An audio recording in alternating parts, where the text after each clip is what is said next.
Our coverage from Radio Row, New Orleans Convention Center, rolling right along, site of Super Bowl 47 as we wind down our incredible week. All this coverage brought to you by Low T Center in Brentwood, inside Maryland Farms, and Freeland Chevy Business Elite Sales. Darren McFarland here at our 102.5 The Game table. Our next guest, no stranger to Nashville, and a lot of people are very excited to hear the voice of the Green Bay Packers cornerback, Casey Hayward, who just completed his rookie season with the Packers in the NFL. And, of course, we all remember his days at Vanderbilt when he got this, all of a sudden, this bowl run for the Vanderbilt Commodores and James Franklin going. Casey, how you doing? I'm doing pretty good. How about you? So were you able to get back for the Music City Bowl? Yes, I was able to make it. Flew down, I seen them make history. Two bowls back-to-back is good. Franklin doing great things there. It's good. It's never happened before. Right. That's how good it is. Exactly. 9-win season, Casey. I can take it a step further. First time that's happened at Vanderbilt since 1915. It just tells you what Franklin's doing his first 2 years. Nobody was born then. That's here. Nobody remembers that. Nobody was born that's alive right now. What was that like? Okay, take me through your last year at Vanderbilt. James Franklin gets hired on. And, we've all, now that we've covered him for a couple of years, you hear his message. Sometimes it's hard to deal with from the media because he's not going to give you a lot. It's week to week, 1-0. That's what you're trying to do, and never wants to talk about the future or the past. But what's it like as a player? Take me through that. It's great. He's a great guy, motivator. As you can tell, just him speaking, he gets the attention of everybody. And I think that's what he done with this program, got the attention of not just the players, people outside of the players, like David Williams. They building these facilities for these football players. Getting the facilities great, and that's going to help the recruiting. You miss Nashville. I mean, you're a Georgia kid. You go to Vanderbilt. Now you're up in Green Bay. So you grew up in the South. You're used to the nice weather. Now you're up at Lambeau Field, and the winters are treacherous. What's it been like? It's cold. But it's nothing that we can't, handle. We're getting paid for the things we do, so you really can't come out there and complain about the weather, even though it is cold. But I'm back in Nashville now taking classes, so I'm back down south. Great. So what was it like your rookie season? We followed you. We talked about you a lot. You were basically atop the leaderboard in interceptions, finished with 6 picks this year. So what was this ride like for you your first season? It was definitely exciting. Just getting the opportunity to come out there and play. The coaches trusted me, giving me the opportunity to go out there and play and make plays. I knew the ball would come to me because I was a rookie and I was on the opposite end of some veterans. So, they like to test rookies. So whenever my time was going to come, I was going to be ready. You went up against Randall Cobb at Kentucky, so you knew what he was all about. Now you guys are teammates. What's that been like? It's fun. He's one of my good friends there. We're supposed to meet up today. He'll be here today as well. So hopefully I get to see him today. So obviously it was disappointing losing to the team that's here getting ready for Super Bowl Sunday in the 49ers. Correct. You guys get the pick 6 to start off the game. You think, oh, gosh, the Packers are off and running, and it seemed like things went downhill after that. Take me through that game and what you think about the 49ers. I don't think it went downhill. After that, it was a tie game, 24-24 in the third quarter. We came out, and they just out-executed us in the second half. Give all the glory to them. They played a great game, and they still on the same run. They still playing, so hopefully obviously they're doing something good. So how difficult is the read option to prepare for? You had a week to get ready for the read option. You hadn't seen it all season long. Is it difficult? It looked like you guys were having a hard time with some of the adjustments. We definitely had a hard time. It's kind of difficult because that's something they do in college, and you don't really prepare for it that much. But when you got a guy like Kaepernick that can run, why not put that in? He's a big guy. He can take some of the hits, so why not put it in?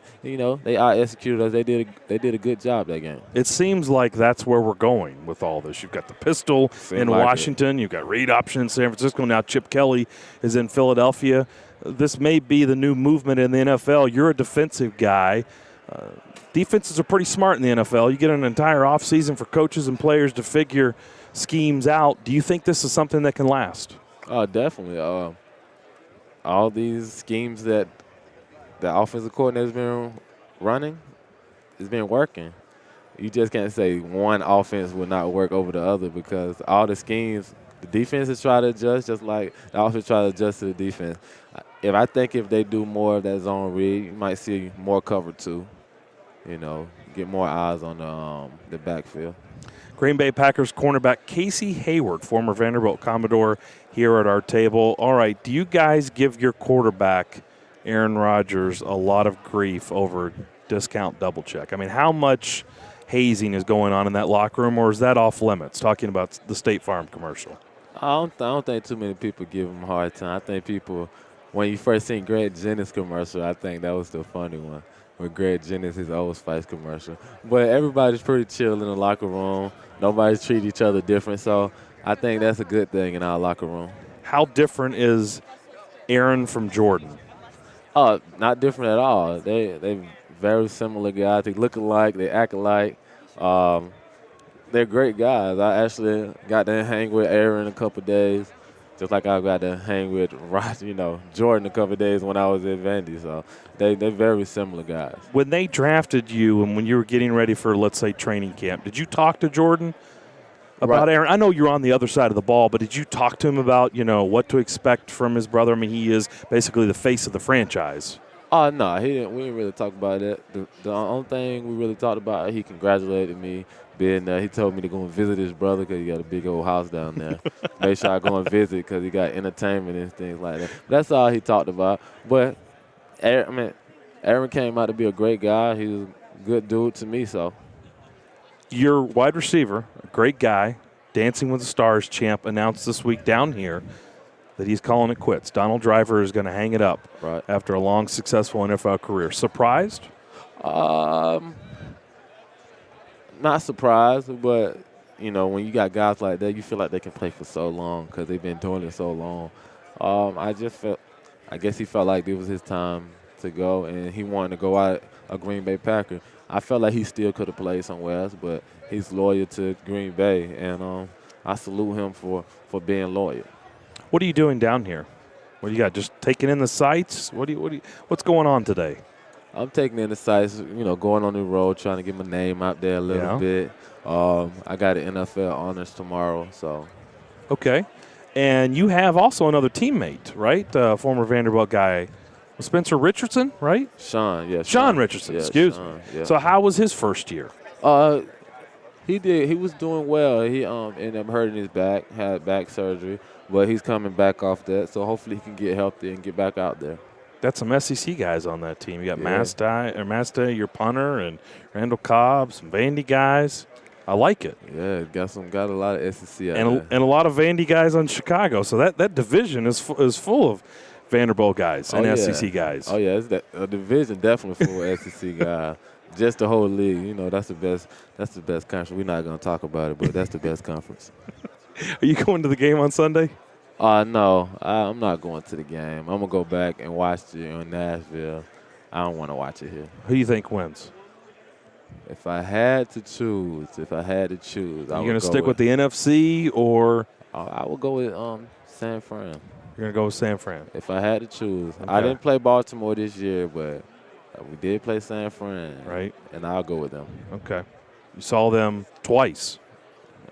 Yes, saw them twice. What's the biggest advantage you see them having as we wrap this up for Sunday? Like I said, you saw them twice this year. Once with Alex Smith, once with Colin Kaepernick. Oh, man. I don't know if they really have an advantage. I just think they're the better team overall, offense, defense, special team. Physical team? They're definitely physical. But Baltimore just as physical.